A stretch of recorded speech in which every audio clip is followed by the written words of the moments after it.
Hey, how's it going, guys? I am back with another community support video. This time it is an all international edition. I want to talk about the contest for JPL Flash Comics Geekdom, Comic Geek McD, and Daz the Key Chaser. If you guys haven't been paying attention to their channels, especially on JPL Flash Comics Geekdom's channel, they've been doing an awesome weekly live stream every Tuesday about 3:30 Eastern Standard Time, I believe is when they air it here in the States. And I think it's like 7:30, 8:30 their time, of course, over there. But this last week, they actually had a really awesome live show. They actually had Daz the Key Chaser as a guest on JPL and ComicGeekMcD's live show. So I realized they all had contests going on, so I figured I'd just go ahead and enter all three of those contests as a part of community support this week. Before we talk about that, I got to do one last plug for my contest. My 200 subscriber contest ends at the end of tomorrow. So today is September 22nd. So if you guys are watching this on September 22nd, you have until the end of tomorrow, September 23rd. So basically I have like a day and a half left to enter if you want. So far, I've actually got 21 people entered so far. So thank you to these 21 people. If you don't see your name on this list, please hit me up and any messages, whether it be the subscriber video or this video or any video. And let me know, because sometimes I don't get the notifications on older videos for whatever reason. So like I said, if you guys are missing off this list, please hit me up.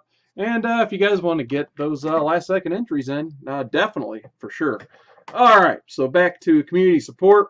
We will start with Daz the Key Chaser. Basically, he wants to see some big boy books. So he is celebrating 300 subscribers, and his contest is running till October 1st. So congrats, Daz. You're absolutely amazing channel. I always like seeing his comic hauls, especially with his son, Uncanny Ethan. They're always, getting some great stuff together. So what he wants is he wants us to show our most valuable DC, Marvel, and indie titles, as well as our best 2018 purchase, which I believe all of these but one for me are actually 2018 purchases. So I'll go ahead and show my personal favorite 2018 purchase because I got it out of a dollar bin. I gotta go with Sandman, Master of Dreams #1. I found this for $1 at a half-price book, so I don't think I can beat this ever. I absolutely love this run. Neil Gaiman's work is phenomenal. Something I always wanted, so to find it for $1, like I said, this may be my all-time greatest find just in terms of just pure value. So, and it's a very minty copy. So for $1, this is easily my personal best find. So no way, in my opinion, I probably will never top that. So in terms of my best independent book, unfortunately, I don't have, like Walking Dead #1 or Saga #1 or even Chew #1, unfortunately. I'm going to give this one an honorable mention. I know it's a company owned by DC, but I just got this one this year. Why the Last Man #1. Anyone who follows me knows how much I love Why the Last Man. I finally got a very affordable copy of issue 1 this year, so didn't pay too much for this, luckily, and I got almost the whole run when I purchased this. So I had to throw a Vertigo #1 in there because I like the Vertigo imprint so much. So I have that. But for my independent one, I don't know, it's probably not even really valuable. But for me, in terms of, it's valuable to me, let's just say. So I decided just to go ahead and pick this one. I got a Soulfire #1. This is a limited to 1,500, this Virgin variant, and was only available, I believe, at Wizard World Chicago through the Aspen booth. I don't know if they ever really sold these online back when this is available. And this particular edition is signed by Michael Turner and Peter Steigerwald. So just to have something with Michael Turner's signature on it, to me, is alone worth it right there. Michael Turner is one of my all-time favorite artists. So, like I said, in terms of value, I don't know the value of this book. I didn't look it up before I started filming this. But to me, this is an extremely valuable book that I would have to be in some desperate times to think about selling this one. So I don't know why I haven't had Jeff Loeb sign this yet. Maybe one day I will, but definitely like having at least one Turner Sig in my collection. I got a few, but that's probably my favorite one. Besides, I think I got a World War Hulk #1. That's probably my favorite cover he did, but I do enjoy that one as well. Next up, my most valuable DC. Once again, I got this in a great deal on a lot this year, and then actually got a really good grade back on it as soon as I got it. And I don't know if Pope Cerberus the First is watching, but he always calls me out for showing this book. But I'm going to show it again because I can. This is Green Lantern Green Arrow 87, First Appearance of John Stewart. Got it just out of a garbage lot I got off eBay this last year. By garbage, I mean the books were, they're good books, but man, they were stored and they smelled like garbage. I had to like wash my hands 5 times before I finally got them all bagged and boarded. So for me to pull this out of there and to get a 9.4 CGC grade on it, like I can't beat that. Like this has to be my most valuable DC book just because of the high quality grade and just the fact that John Stewart's probably going to appear in the whatever they do for a Green Lantern movie coming up. So a lot of people are already specking on this title pretty hard. So like I said, this is probably I would say my most valuable DC book for sure. And then I just picked this one up this week at my local shop. So there's a lot of books I missed out on this week because I was so distracted by this wall book at my shop. But I got it for it's easily the most I've ever paid for a book.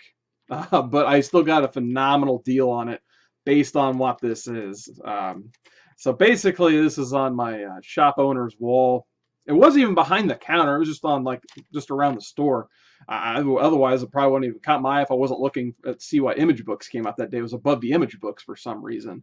I don't want to say the price, but luckily he did price this.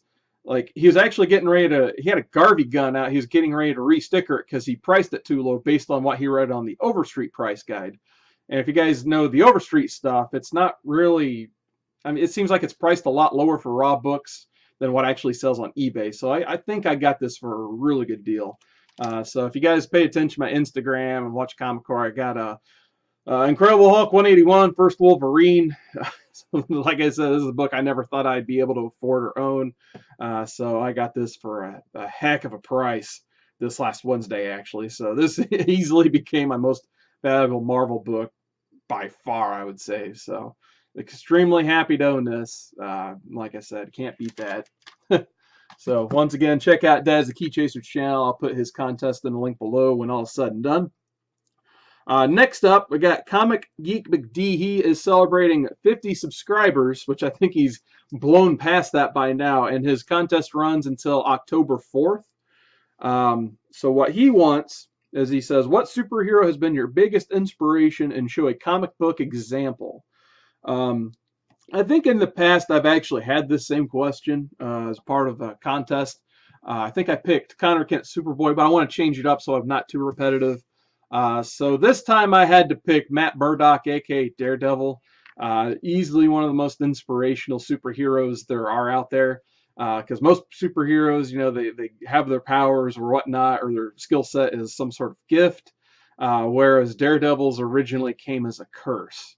Obviously, we all know he's a blind superhero, but his other senses are enhanced as a result of that. So just the creation of that character is easily right there. Sounds very inspirational, but not only his powers based on the book I've chosen aren't even really a factor on why he's inspirational.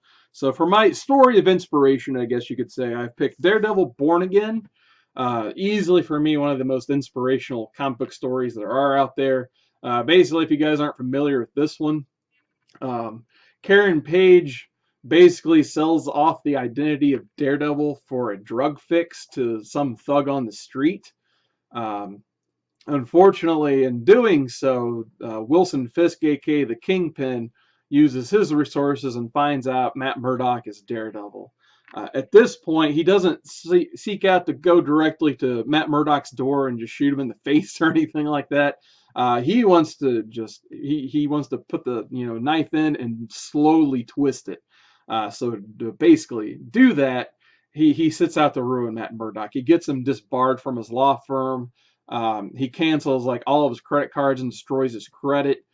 He gets him kicked out of his apartment when, all that stuff, any way he pays, he can't now because his bank stuff is frozen. And basically, by the time a couple issues are up in this, Matt Murdock's in the street in Christmas, and he's so beat too from fighting all of his other villains. He can barely take on some drunk hobo Santa Claus with a knife, and he spends Christmas night just beat up in an alley, cold and in the snow.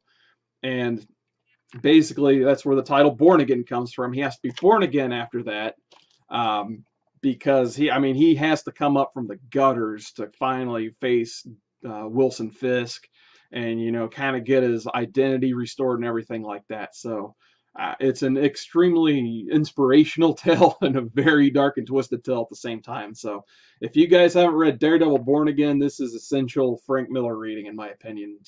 Essential 80s reading, honestly. So I can't recommend this tale enough. Check it out, absolutely, if you guys have not already. It's probably one of the, if not the best Daredevil period for me. So once again, ComicGeekMcD, his link will be below. Like I said, him and JPL have been killing it on Tuesday afternoons for me, Tuesday nights for them. But they have a phenomenal live show. And speaking of, the last contest entry for today will be for JPL Flash Comics Geekdom. His actually only runs till September 30th, so you guys have about a 1 week from this video date to enter his 300 sub contest. So, and I know he's probably going to be on his way to 1,000 easy. He's got some great content on his channel. His videos are becoming more and more edited better, so he's learning how to edit as well, on top of the good quality work he's already bringing to his videos. So I think he's going to have one of the next biggest YouTube channels out there, honestly. So what he wants us to do, obviously, like and subscribe, like the rest of them. Which comic story would you like to see as a movie? Is his main question. So this is the one I probably had to rack my brain on the most, because we live in a world now where almost everything's been made into a movie, it seems like. But there are a few out there that I still would like to see. My kind of honorable mentions for this one, Transmetropolitan was kind of like one of my runners up. I would love to see some sort of like HBO series or something like that. Something eventually for Transmetropolitan. Something that's not talked about too often. And what was the other one? Well, actually, I wouldn't mind seeing some sort of like animated Daredevil Born Again, actually. And then Sandman. You already showed Sandman #1. That's been in the talks for like 2 decades now, so I kind of lost hopes for that.